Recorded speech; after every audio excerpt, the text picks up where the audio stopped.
नमस्कार, मैं अभय दुबे, आपका साइंस एजुकेटर। जैसा कि हमने पिछली कक्षा में जो हमारा चैप्टर 1 था, चैप्टर 1 वो हमने ख़त्म कर दिया था। उसके क्वेश्चन आंसर बचे थे तो वो आपको हम PDF प्रोवाइड करा देंगे। और उन क्वेश्चन आंसर में कोई भी ऐसा क्वेश्चन नहीं है जो हमने आपको नहीं पढ़ाया। तो आप अगर उनका क्वेश्चन आपको ना मिले या उनमें कोई प्रॉब्लम हो तो आप पीछे की वीडियो देख लीजिए, उनमें आपको मिल जाएगा। वो क्वेश्चन कहीं ना कहीं ज़रूर होगा। ठीक है, तो आपका चैप्टर 1 हो गया था फिनिश। जो केमिस्ट्री के हमारे 4 चैप्टर हैं, 1, 2, 3, 4, उनमें जो आपका पहला चैप्टर था रासायनिक अभिक्रियाएं व समीकरण, वो समाप्त हो गया था। अब हमें दूसरे चैप्टर देखना है, दूसरे चैप्टर की ओर बढ़ना है। तो हमारा दूसरा चैप्टर है जो केमिस्ट्री का मतलब रसायन विज्ञान का, वो है अम्ल एवं क्षार। अम्ल एवं क्षार, अम्ल एवं क्षार। जैसे कि हमने प्रीवियस क्लास में देखा था कि ये आपको चैप्टर हम जब शुरू कर रहे थे तो हमने आपसे 2 चीज़ों को बोला था। क्या बोला था हमने? 2 चीज़ें लेके रखना है आपको, एक है नींबू और एक है साबुन। आज बस हम इन दोनों चीज़ों को पकड़ेंगे और ये क्लास आपकी एक बेसिक क्लास है, इसमें कोई ज़्यादा पढ़ाया नहीं जाएगा। लेकिन आप अगर ये क्लास नहीं देखेंगे तो आपको आगे कुछ भी समझ नहीं आएगा, इसलिए इस क्लास पे आपको ज़्यादा से ज़्यादा ध्यान देना चाहिए। तो हम देखते हैं। तो आपके पास जो नींबू रखा है आप उठाइए, उससे हाशिए से काटिए, चाकू से काटिए और रख लीजिए। और साबुन है वो आप पैकेट खोलिए और उसको भी रख लीजिए दोनों बाजू में। ठीक है, और हम एक चीज़ और बोलते हैं आपसे, हल्दी।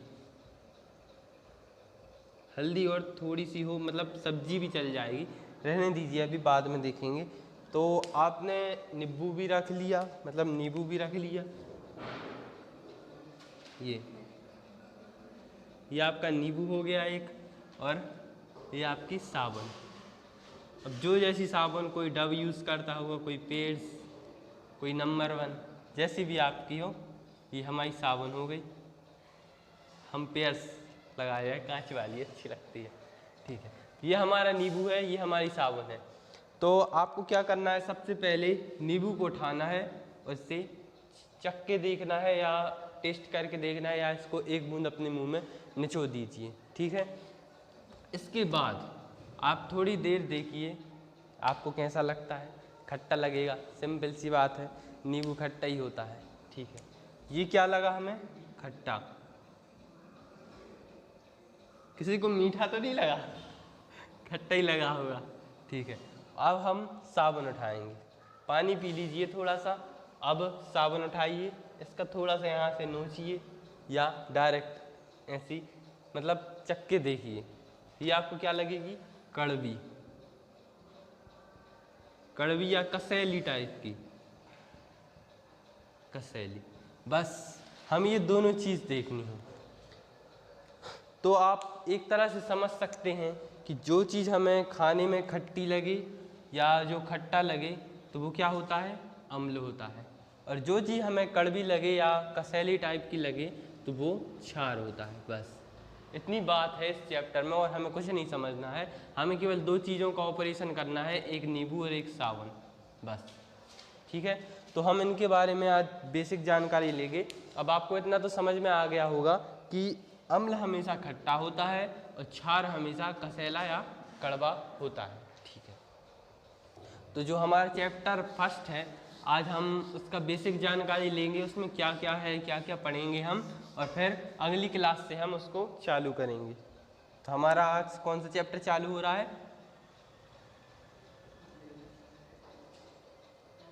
चैप्टर 2, अम्ल एवं क्षार।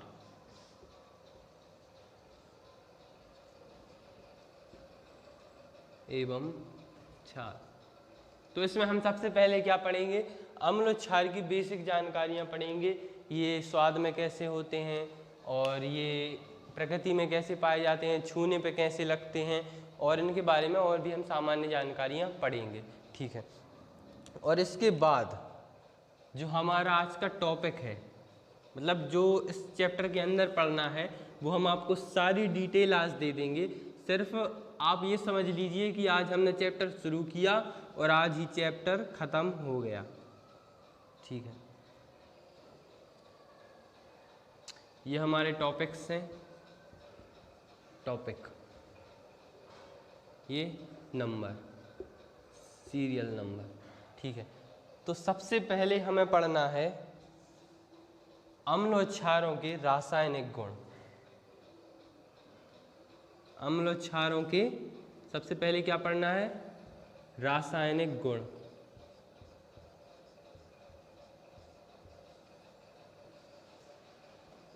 रासायनिक गुण, या ये कैसी अभिक्रियाएं करते हैं, धातुओं के साथ कैसी अभिक्रियाएं करते हैं, या किसी भी चीज़ जैसे नमक के साथ मिलाएं तो क्या अभिक्रिया होगी, कोई भी अपन इनके अंदर अभिक्रियाओं का अध्ययन करेंगे। इसके अंदर जो अभिक्रिया है वो हम अभी आपको बताएंगे।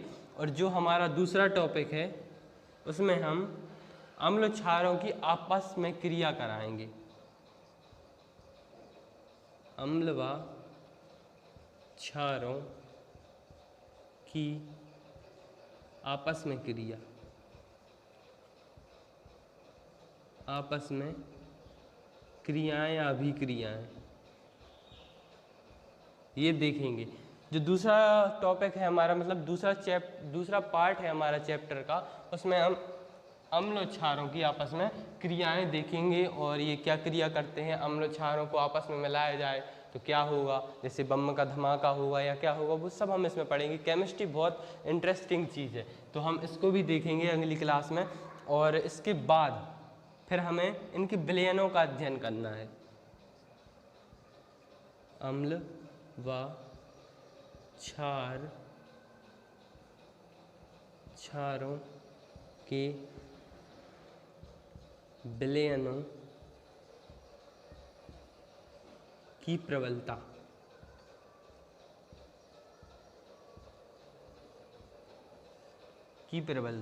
इसके बाद जो हमारा टॉपिक है वो है अम्ल और क्षारों के विलयन की प्रबलता। मतलब इसमें इनके प्रबलता का अध्ययन करना है। कौन अम्ल ज़्यादा प्रबल होता है, कौन क्षार ज़्यादा प्रबल होता है, कौन अम्ल कमज़ोर होता है, कौन क्षार कमज़ोर होता है। तो इसका हम अध्ययन इसमें करेंगे, इस पार्ट में, विलयनों की प्रबलता के अध्ययन में। फिर इसके बाद जो हमारा लास्ट पार्ट है चैप्टर का, ये आखिरी पार्ट है, इसमें हमारा चैप्टर समाप्त हो जाता है। तो ये आप समझ रहे होंगे यहाँ पे क्या किया था हमने, अम्ल क्षारकों को आपस में मिलाया था या आपस में क्रियाएं की थी। तो आपस में क्रियाएं करके एक प्राप्त होता है लवण। लवण से आप समझ सकते हैं नमक, मतलब लवण अलग चीज़ है, लेकिन आप अभी समझ सकते हैं इसके लिए क्या है, ये नमक है। ठीक है, तो जो इन दोनों को आपस में मिलाते हैं तो लवण प्राप्त होता है, जिसे आप अभी हाल के लिए नमक समझ सकते हैं।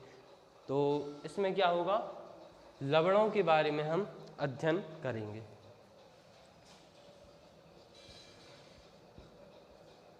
लवण, बस इतना ही लिख देते हैं हम। इसके बाद हम लवणों, मतलब लवण के बारे में अध्ययन करेंगे। तो ये आपके 4 टॉपिक हैं इस चैप्टर के: रासायनिक गुण, अम्ल क्षारों की आपस में क्रियाएं, प्रबलता का अध्ययन और लवण। ठीक है, जो रासायनिक गुण हैं इसमें हमें क्या क्या पढ़ना है। इसमें रासायनिक गुण हैं जो, उसमें हमें सबसे पहले इनकी प्रयोगशाला में विधि पढ़नी है।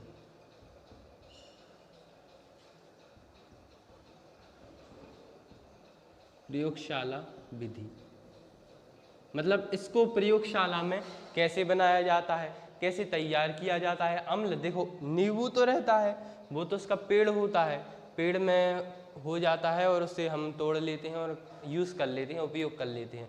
लेकिन इनको प्रयोगशाला में भी बनाया जाता है। तो हम इसकी प्रयोगशाला विधि पढ़ेंगे या प्रयोगशाला गुण पढ़ेंगे। तो इसके अंदर ये फर्स्ट टॉपिक है जो हमारा, इसके अंदर पहले टॉपिक के अंदर हमें ये पढ़ना है।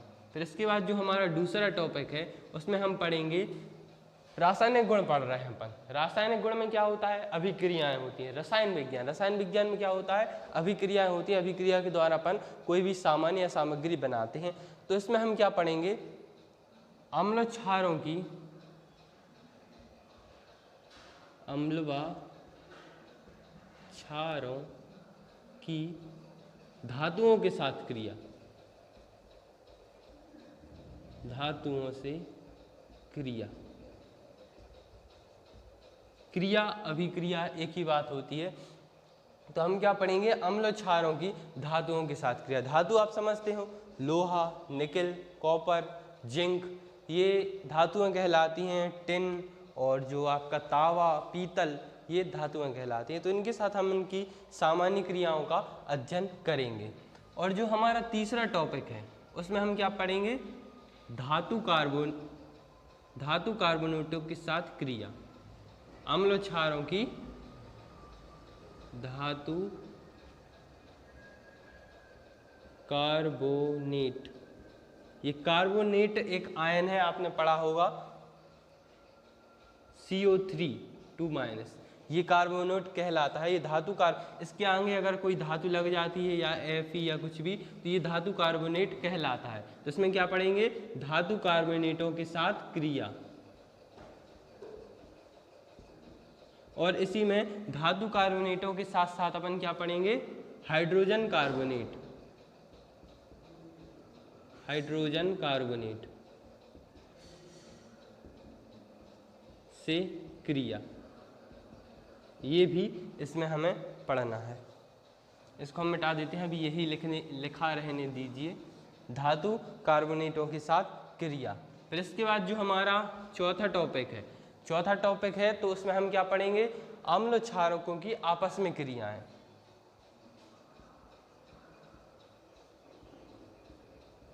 आपस में क्रियाएं, अम्ल क्षारकों की आपस में क्रियाएं देखेंगे। ये अम्ल क्षारक आपस में क्या क्रिया करते हैं, इससे क्या उत्पाद प्राप्त होता है, यह भी कारक होता है, कितना टेम्परेचर होता है, क्या होता है, वो सब इसमें हम अध्ययन करेंगे। और जो हमारा पांचवा टॉपिक है उसमें हम धातु कार्बोनेटों के साथ क्रिया हो गई और इनकी आपस में भी क्रिया हो गई। अब धातु ऑक्साइडों के साथ क्रिया करेंगे, धातु अम्ल। लेकिन इसमें आपको ध्यान देना है कि ये अभी हम क्या कर रहे थे, अम्ल क्षार दोनों क्रिया कर रहे थे। इसमें भी अम्ल क्षारों की धातुओं के साथ, इसमें भी अम्ल क्षारों की कार्बोनेट के साथ, अम्ल क्षारों की आपस में क्रियाएं। लेकिन यहाँ ये पांचवा पॉइंट इसमें आपको ध्यान देना है, इसमें केवल अम्ल क्रिया करेंगे। क्या करेंगे, अम्लों की धातु ऑक्साइडों के साथ क्रियाएं, धातु ऑक्साइडों के साथ क्रियाएं। आप तो अभी हमने बताया कार्बोनेट एक आयन होता है, वैसे ही ऑक्साइड भी आयन होता है, O2 O। ये भी एक 2- रहता है इस पे चार्ज, ये भी एक आयन होता है, ये ऑक्साइड कहलाता है। ऑक्सीजन जुड़ जाती है तो वो ऑक्साइड कहलाने लगता है। तो इसमें केवल हम अम्लों की पढ़ेंगे, ये ध्यान देने वाली बात है। यहाँ हम सब में क्षार बता रहे थे, अम्ल क्षार दोनों, लेकिन इसमें केवल अम्ल है, केवल अम्ल हैं जो धातु ऑक्साइडों के साथ क्रियाएं करते हैं। ठीक है, इसके बाद फिर हम जो छठवां पॉइंट है उसमें क्या पढ़ेंगे, क्षारों की अधातुओं के साथ क्रियाएं।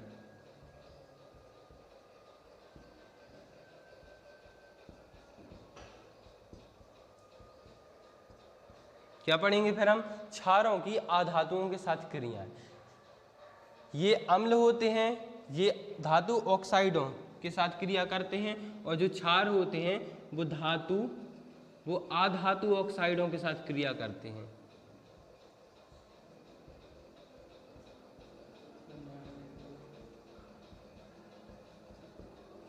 धातु ऑक्साइडों के साथ क्रियाएं।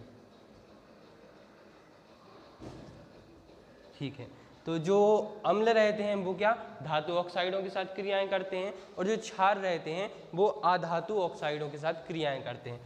अधातु क्या कहलाती हैं, जो धातु नहीं होती, जैसे ये आयरन होता है, कोबाल्ट, निकल, ये धातुएं होती हैं।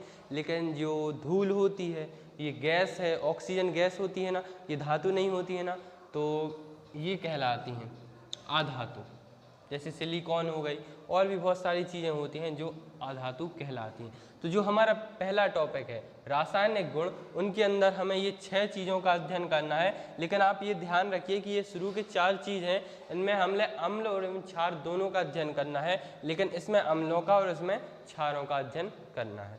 ठीक है, ये हमारे पहला टॉपिक इतना है, ये कंप्लीट हो जाएगा। इसके बाद जो हमारा दूसरा टॉपिक है अम्ल व क्षारों की आपस में क्रियाएं, अम्ल व क्षारों की आपस में क्रियाएं, तो इसका भी हम अध्ययन करेंगे। और जो हमारा तीसरा टॉपिक है अम्ल और क्षारों की विलयन की प्रबलता, इसमें हम काय का अध्ययन करेंगे, इसमें पीएच का अध्ययन करेंगे।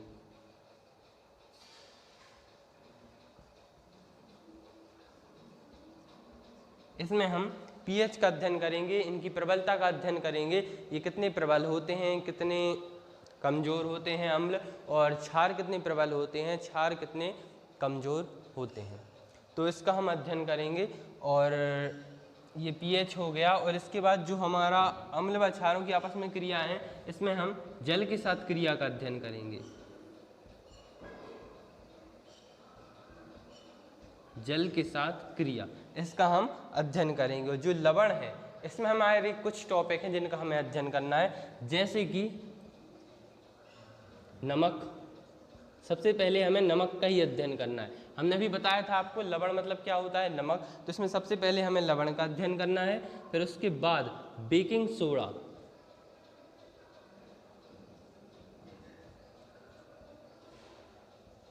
बेकिंग सोडा या खाना बनाने में जो हम सोडा यूज़ करते हैं, जो इडली में ढोकले में डालते हैं इनो करके, वो इस बेकिंग सोडा कहलाता है, जिसका हम खाने में उपयोग करते हैं। इसका दूसरा नाम है खाने का सोडा,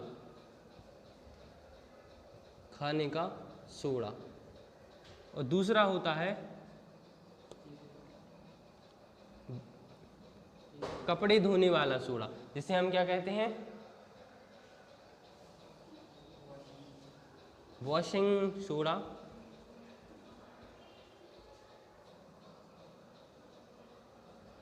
वॉशिंग सोडा जिसे हम कहते हैं। और इसके बाद हमें एक और चीज़ है POP, plaster of Paris, plaster of Paris, इसका भी हमें अध्ययन करना है। तो आप ये नोट कर लीजिए और फिर हम देखते हैं। रुको,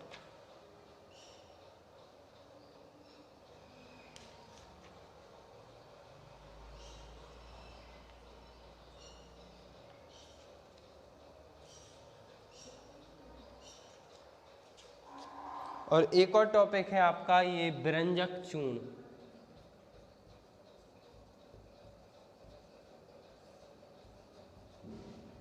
ये हमें इनमें अध्ययन करना है लवण के अंतर्गत। तो ये हमारा जो चैप्टर 2 है अम्ल एवं क्षार, इसकी हमने आपको बेसिक जानकारी दे दी। इसमें क्या है, इसमें किसका उपयोग है, इसमें कितने टॉपिक्स हैं, इसमें क्या क्या पढ़ना है हमें, बस इतना ही चैप्टर है। थोड़ा बड़ा चैप्टर है, इसको थोड़ा टाइम लग जाएगा पढ़ाने में, लेकिन ये बहुत इंपॉर्टेंट चैप्टर है, इसका आगे भी आपको उपयोग है। इसलिए आपसे यही आशा है कि आप अच्छे से पढ़ेंगे।